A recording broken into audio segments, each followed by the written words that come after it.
السلام عليكم، اهلا بكم في قناتي وصفات شيري. وصفتنا ان شاء الله هنعمل من المعجنات وهنعمل عجينه كويسه جدا للبيتزا تقدروا تعتمدوا عليها.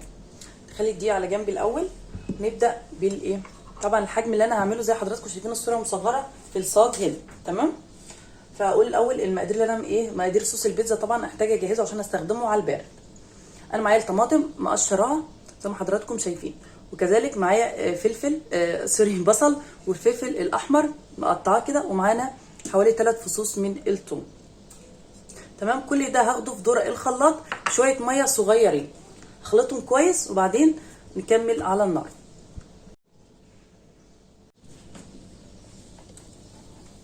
الخليط بتاعي جاهز. تمام. معايا هنا التوابل اللي انا هستخدمها. انا طبعا مستخدمه ما صفيتش الخليط بتاعي لان الطماطم انا مقشراه من البدايه، فانا عايزه القوام يكون سميك معايا كده بالشكل ده كده. معايا ملح وفلفل ده اساسي، ومعايا ده ممكن ده روزماري، ممكن بديل الروزماري نستخدم الزعتر وافضل من الروزماري كمان، بس مش اي عشب عطر. تمام. ومعايا السكر، معلقه سكر ومعلقه ملح. تمام. فلفل اسود والروزماري او الزعتر المتوفر عندنا. تمام. اديها شويه من الزيت كده، حوالي 3 معالق زيت، ومعلقه واحده بس من الخل. تمام كده.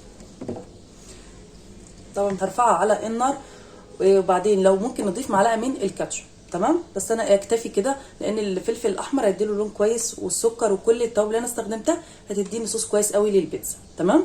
ارفعها على النار وبعدين نشوف هنعمل ايه مع العجينه بتاعتنا. تعالوا نشوف العجينه بتاعتنا مقاديرها ايه.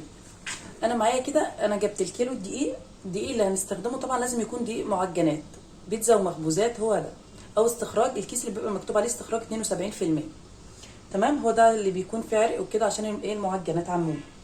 الكميه دي 750 جرام دقيق بالظبط، يعني الكيلو دقيق اخدت منه كوبايه كبيره كده، وده 3/4 كيلو دقيق.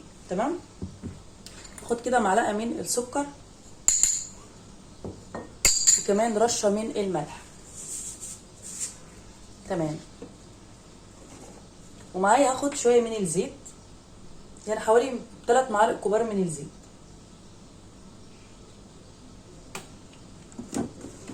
ومعلقه الخل، والخل بيكون في العجينه زي محسن، بديل للمحسن. في محسنات للخبز، هو ده. تمام. اخدت معلقه من الخل، ومعايا زبادي، والزبادي حلو بانه بيكون العجينه بتاعتي طريه.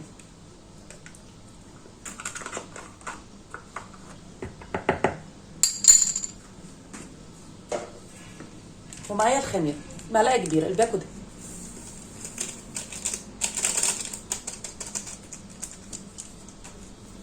والميه دافيه مش سخنه. تمام. وكان ممكن ننشط الخميره في نص الكوبايه ميه، وبعدين باقي الميه بنلم بيها العجين بتاعنا. تمام. هنزل شويه كده. تمام. ولو احتجت هلم بقى يا دوب العجينه، بس هقلب وبعدين اعجن بايدي.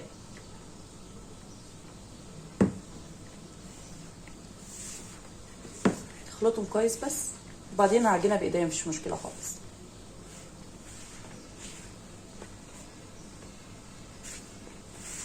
طبعا الدقيق بتاعي منخول من قبل الاستخدام. عموما لازم يكون اي نوع دقيق نتعامل بيه ننخله الاول، يكون انضف، وطبعا بيكون بيهوي الدقيق وبيخليه احسن في العجين بتاعنا.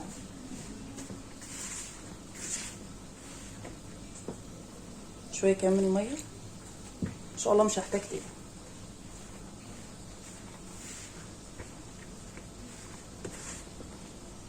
اشمر كمي واعجن ونعجن بايدي. تمام. اوريكم ان شاء الله يكون عامله ازاي.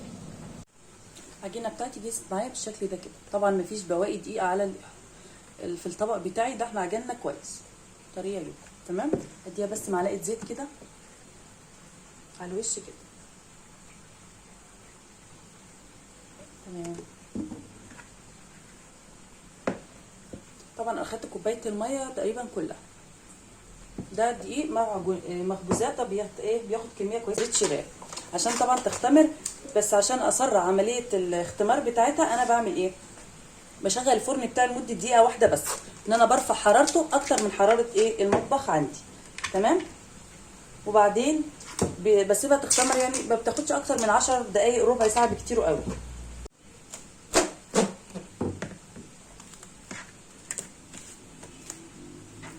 تختمر على راحتها. الصوص بتاعنا جاهز، سيبه كده يبرد على راحته. طبعا عايزينه بارد، ما ينفعش نحطه على العجينه هو سخن كده، لا بقى بتكونش حلوه معانا خالص وهي في الفرن. ريحته حلوه جدا. معايا طبعا فلفل الوان واخضر وطماطم كده، اقطعهم شرايح علشان ايه نستخدمه. بسم الله.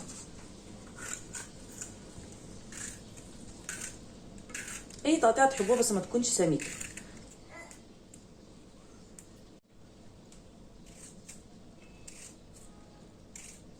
الموتزاريلا كانت في الفريزر، فانا اعملها شرايح كده بالايه السكينه بتاعتي. طبعا الكميه دي انا محتاجه كيلو من الكيس اللي هو الجبن المجهزه اللي بنشتريها في السوبر ماركت، اللي هي مشكل الجبن، موجود حاليا الحمد. تمام. السوسيس بتاعي قطعه شرايح كده. ومعايا حاجه ساقعه. شكرا يا روحي. طبعا كده الايه المكونات البيتزا بتاعتي جاهزه. الموتزاريلا، شويه من مبشور الجبنه الرومي، وبعدين الفلفل الالوان وشرايح الطماطم وصوص البيتزا اللي جهزناه في الاول مع بعض. طبعا برد تمام. الكلام ده بقى بعيده شويه كده. وبعدين اجيب الصاج بتاعي العجينه بتاعتي عشان افردها. الصاج بتاعي بس اضيف معلقه من الزيت والمع كده.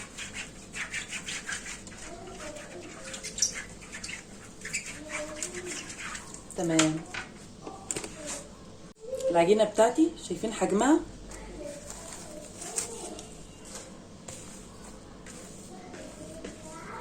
طبعا انا كنت ملمعاها زيت، فمش هحتاج المع ايديا زيت قبل ما افردها. بسم الله. افردها كلها.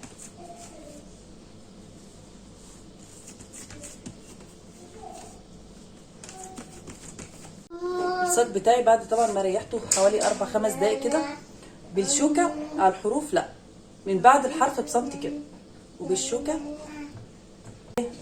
مظبوط معايا بعد التسويه. انا هاخد صوص البيتزا بتاعي كده اوزعه الكميه كلها. نو شيل ايدي.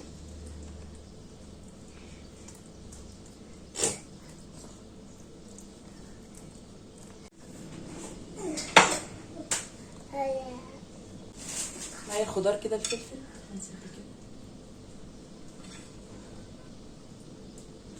زي الفلفل الاخضر. اساعدك يا ماما. لا يا روحي تساعدني، الف شكر يا باشا. انا عايزه اعمل بيتزا. انت بتعمل احسن من ماما كمان. مش هعملها ازاي؟ معايا هنا الجبنه الموتزاريلا، هديها رشه من الفلفل الاسود كده، كمان رشه من الملح، شويه من الزيت، معلقه زيت كده. هقلبها، بعدين هوزعها كده.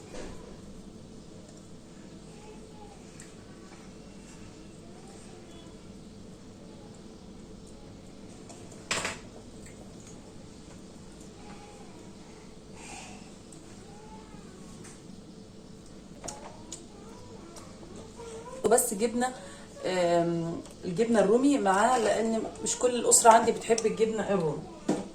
تمام. والباقي بالموتزاريلا عادي مفيش فيها مشكله معاها. اخر حاجه معايا شويه كده من الزيتون.